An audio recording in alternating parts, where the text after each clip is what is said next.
I remember that day very clearly, not because there was anything special about it. Quite the opposite. It was so ordinary it was boring. The kind of day you don't remember. Work, coffee from a vending machine, messages you reply to automatically. Your phone, just an extension of your hand. I didn't wake up in a bad mood. There was no strange dream, no inner warning bell you later remember and say, "See, I felt it coming." No, everything was flat. The message arrived at 2:06 p.m. I remember the numbers because I went back to that moment many times later. I took out my phone without looking. Just a habitual movement. Screen, thumb, quick glance. And in that second, something inside me stopped. Not sharply, not out of fear. More like my brain didn't immediately understand what it was seeing. The sender, me, my name, my avatar, my number. The first thought was so logical that I didn't even react. A glitch. It happens. Phones bug out, messengers break. Nothing serious. I was about to put the phone away when I saw the text. Short. No emotion, no explanation. "Please don't leave the house on the 17th. I already made that mistake." I read it twice. Then again. There was nothing aggressive in the message, no threats, no mysticism. But one word stuck with me. Mistake. Because it sounded like it came from experience. Second thought, someone spoofed my number. Third, a stupid joke. I even smiled, seriously. Thought, okay, not bad, but weak. And I almost forgot about it. Almost. Because there was one detail, very small. So small that at first I didn't understand why it wouldn't let go. I hadn't told anyone that on the 17th I planned to leave the house earlier than usual. It wasn't a decision. More like a feeling. A thought that hadn't yet turned into words. Even I hadn't said it out loud. I sat there staring at the screen. And for the first time in a long while, a thought appeared that felt uncomfortable. What if this isn't a joke? I replied not because I believed it, but because I wanted to release the tension. When things get uncomfortable, you either laugh or joke. I typed something deliberately stupid. Nice one. Who is this? No anger, no fear, just to bring things back to normal. The reply came almost instantly. Don't play games. I don't have time. And that's when it got cold, not suddenly. No panic. Just like someone opened a window in winter. Because I recognized the style. Short, direct, no emojis, no explanations. That's exactly how I write when I'm not in the mood. Before I could even think, a voice message came through. I stared at it for about a minute. My finger hovered over the screen. I didn't want to open it, not because I was afraid, but because some part of me already knew. After this, it would be harder to go back. I pressed play. It was my voice, not a copy, not similar. Mine, but slightly broken, a bit slower, a bit lower, and very tired. I know what you're thinking. I thought the same. But please just listen. Don't leave the house on the 17th. I didn't make it in time. I sat there, not moving. Listened again and again. Because there was something in that voice you can't fake. It sounded like someone who had already lost. The next day, he wrote again. No greeting, no explanation. In 12 minutes, you'll get a call from an unknown number. Don't answer. I actually laughed. For real. Put the phone face down. Wanted to prove to myself it was nonsense, that I was overthinking it. I counted the minutes. At exactly 12, the phone rang. Unknown number. I didn't answer. A second later, the screen lit up again. Good. That's better. After that, I started checking everything. Changed SIM cards, turned the phone off, left it at home. The messages still came. And the worst part, they always came true. I stopped arguing. I started listening. The 17th started without anxiety, and that was the scariest part. I woke up before my alarm, around 6:20. Outside, everything was gray. Not dark, not light. That hour when the city isn't awake yet, but not asleep anymore. The first thought was strange. Not what will happen today. Not be careful. Just, you're already here. Like I'd returned somewhere I'd been before, and only now opened my eyes again. The phone lay face down on the nightstand. I'd put it there on purpose the night before. I stared at the ceiling for about 5 minutes, listening to the fridge hum. A door slammed somewhere in the building. Normal sounds, too normal. I picked up the phone. There were many messages. Not one, not two. A chain. Like someone was writing in panic but holding back. Are you awake? Don't rush. Today it's important not to make sudden moves. I didn't reply. I went to the kitchen, made coffee. My hands were shaking, but I pretended everything was fine.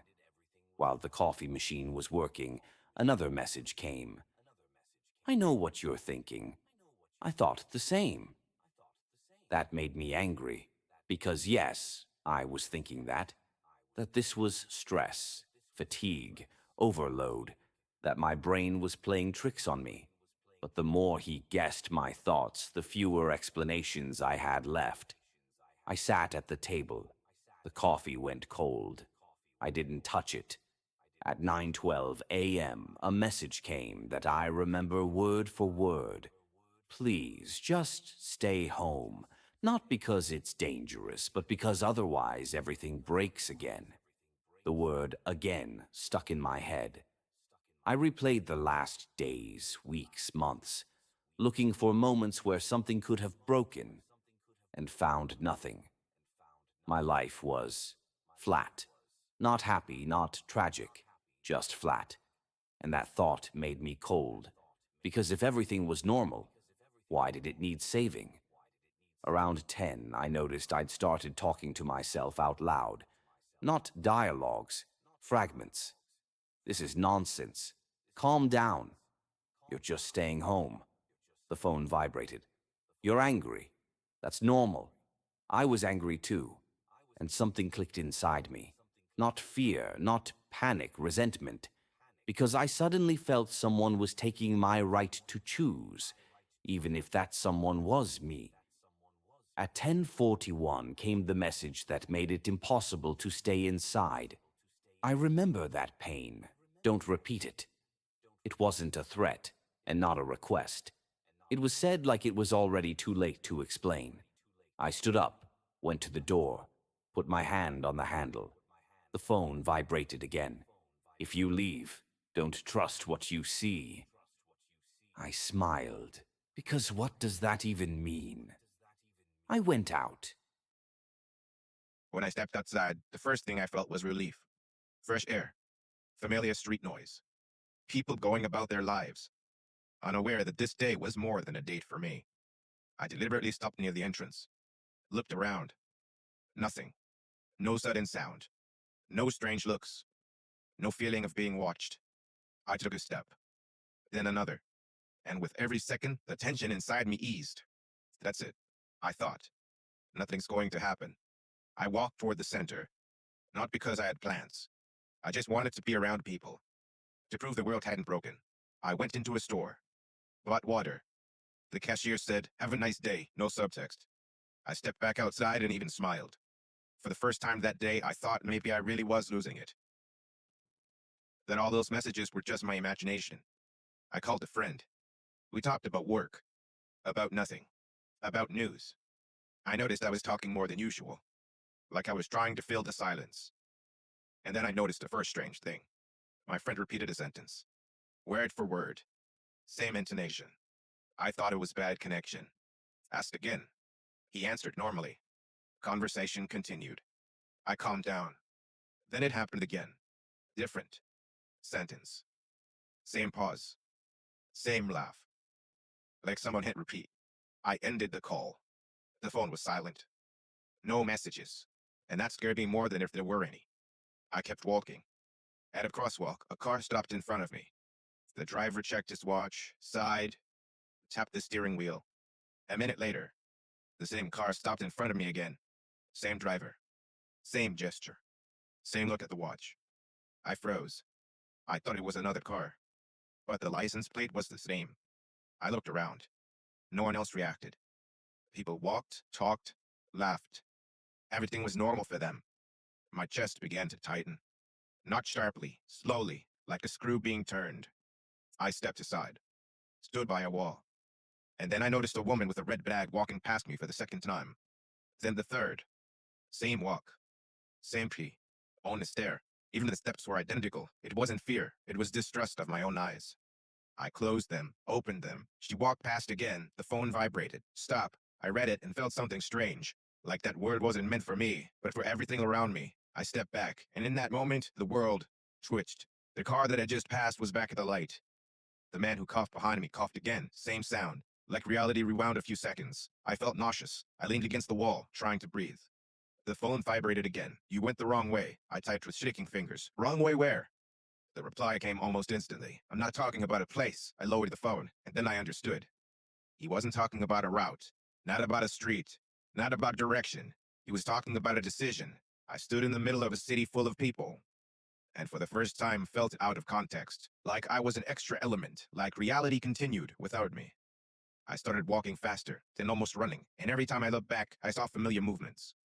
Familiar gestures, repetition, like the world was stuck in a limited set of actions. I ran into the first building I saw, up the stairs, stopped on the landing. Silence. The phone was quiet. I thought that was it, that I'd broken something permanently. Then the last message of that part of the day arrived. This isn't the end. This is the point where you usually think it's over. I slowly sat down on the stairs, because there was something too familiar in that sentence. Like I'd already felt that relief before, like I'd already been sitting there. And then a thought came that was truly terrifying. What if nothing bad is supposed to happen today? What if that's the trap? I came home late, not because I'd walked long, but because I couldn't make myself enter earlier. I stood in front of the door for 5 minutes, stared at the apartment number as if checking it hadn't changed. A thought crept in. What if I go in, and it's no longer my home? The door opened normally, the key turned smoothly. Inside was dark and quiet. I entered, locked the door, leaned my back against it. Stood there until I heard my own breathing. The phone was silent. And again, that silence was worse than messages. I didn't turn on the lights. Went into the room, sat on the bed. Streetlight shadows moved along the walls. I took out my phone just to make sure it was there, and saw a notification. New file, a video. No name, no date, no visible duration. I knew I hadn't recorded it. I rarely record videos at all. I opened the gallery. My finger hovered. It felt like if I didn't open it, it would disappear, or become even more real. I tapped it. The screen lit up. I was sitting in a dark room. This room, in the same spot. The camera was slightly below eye level. I was looking directly into the lens. Several seconds of silence, heavy silence, human silence. Then I spoke. If you're watching this, it means I didn't make it again. Cold washed over me, not from the words, from the tone. I spoke like I wasn't talking to someone abstract, but to myself, to a specific moment. Don't look for logic, I said. There isn't any left. There's only the habit of fixing things. I swallowed. You probably think you can still turn it around, I said. I thought so too, every time. The word every hit hardest. I looked away from the camera. Don't stay home. That was bad advice, I said quietly. But leaving isn't better either. The video went on a few seconds longer. I took a deep breath. If I'm honest, I began, and it cut off. I sat there, motionless. The phone slipped from my hand onto the bed. Minutes passed. I touched my face and felt a scar, Small, thin, fresh. It hadn't been there in the morning. In the bathroom mirror, it was real. My scar, on my face. But I didn't remember getting it. The phone vibrated. You've seen it. Not a question. After that night, sleep stopped being rest. Falling asleep felt like resistance. Waking up felt worse, like I'd been pulled out of something unfinished. The first morning I woke at 5:47. No alarm. Heart racing. I tried to remember the dream. Knew it was important. Memory slipped away. I sat up. Pain shot through my legs. They hurt like I'd been running. For a long time. I checked the mirror. Bruises, arms, shoulder. Painful. I hadn't fallen. I started taking notes. Day 1, woke up exhausted, leg pain. Day 2, bruises again, different places. Day 3, feeling like I'm not alone when falling asleep. The phone was silent. No warnings, no guidance. It felt like it was watching. The dreams sharpened, always the same. I'm running down a corridor, long, narrow, no doors, cold light, my breathing loud. A turn ahead. I know something is there, and every time, right before I reach it, I wake up. Once I screamed, because I saw it. It was me. I stopped fearing night. I started fearing morning, because every morning felt like I'd missed something crucial, that my body knew more than I did. I checked phone tracking. No steps at night, but bruises kept appearing. One evening, I finally wrote back. What's happening to me? The reply came slowly. You're remembering without your head. You always start with denial, then fear, then you get here. Where? I typed. Pause. To the point where you understand, this isn't the first time. Something inside me settled, not clarity, form. I wasn't just receiving messages, I was catching up to myself. After that message, I couldn't move. Not from shock, from recognition. This isn't the first time. I didn't panic. I felt tired, deeply tired. I checked my notes, found one I didn't remember writing, dated a month ago.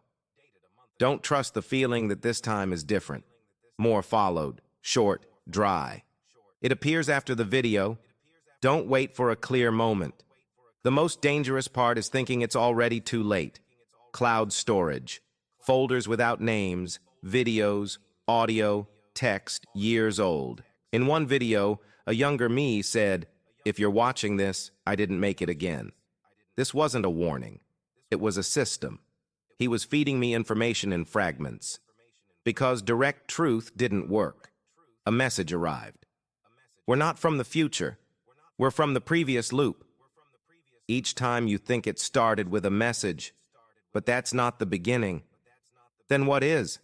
Pause. The choice you don't remember. I realized the scariest part wasn't repetition. It was that I always chose the same. Don't rush, he wrote. If you reach the end before understanding, we're back here. The messages sounded like goodbye. Messages slowed, long pauses. At night one came, just a dot. What does that mean? It's the boundary. Of what? What I can pass on? Are you disappearing? I already am. Why now? Because you stopped running. What happens next? Silence. And a choice no one makes for you. What choice? Stop fixing. And if I fail again, you will. But this time, you don't have to come back. What about you? I'm the attempt. You're the result. Give me one piece of advice. Last message. When the moment comes, don't choose what's familiar. Contact unavailable. Silence. The moment was coming. The moment didn't announce itself. Morning was ordinary, phone silent. I didn't check it immediately. That was new. Coffee, window, people walking. I wasn't waiting. The phone vibrated once. No name. You're here, I replied. Yes. Message failed. This wasn't a conversation. This was a test. I remembered the choice, the moment when things go wrong and you try to fix everything. This time I didn't. I opened the door. Didn't look back. The street was the same, the world indifferent. And that was freedom. At the intersection, I didn't turn. I went straight. Not because I knew where, but because I didn't. The phone vibrated once more. No text, just acknowledgement. I didn't check it. I kept walking. I'm writing this not to convince anyone. But if you're listening, maybe you're close to that moment too. And maybe this time, don't fix it. Just go. End.